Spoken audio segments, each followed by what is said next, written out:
Rain, relentless, unforgiving rain. It mirrored the storm inside Sarah. Empty, hollow.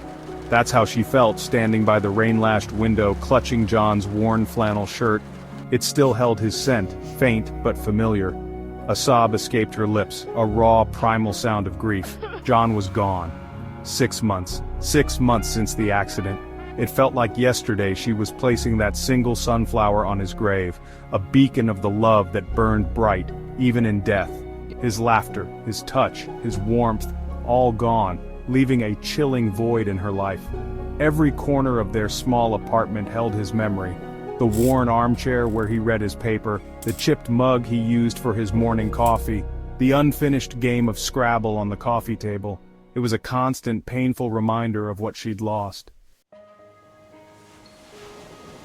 She remembered the day they met, a chance encounter at a bookstore, their hands brushing while reaching for the same novel. He'd smiled, that crooked, boyish grin that always made her heart flutter. They bonded over their shared love for books, spending hours lost in fictional worlds, their laughter echoing in quiet cafes. He proposed under a star-studded sky, the city lights twinkling below. It was a love story, their love story, one she believed would last forever. Now the silence was deafening. Every tick of the clock, every creak of the floorboards whispered his absence.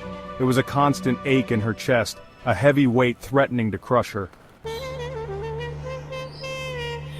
There were good days, days when she could almost hear his laughter in the wind, feel his hand in hers. But they were fleeting, quickly replaced by the crushing reality of his absence. She tried to move on, to pick up the shattered pieces of her life. But how do you mend a heart broken beyond repair? How do you navigate a world that felt empty without him by your side? The nights were the hardest. The silence amplified the loneliness, the darkness swallowing her whole. She'd lie awake, clutching his pillow, seeking solace in the fading scent of his aftershave, a bittersweet reminder of the love they shared. One morning, Sarah woke to a glimmer of sunshine peeking through the curtains. It was as if John was reminding her, even in his absence, that life went on. She decided to visit his grave. Standing there, a gentle breeze ruffled her hair, carrying the scent of sunflowers.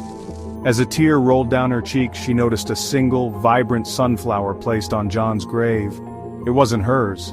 It was a sign, a reminder that even in grief there was beauty, that life could surprise you in the darkest of times.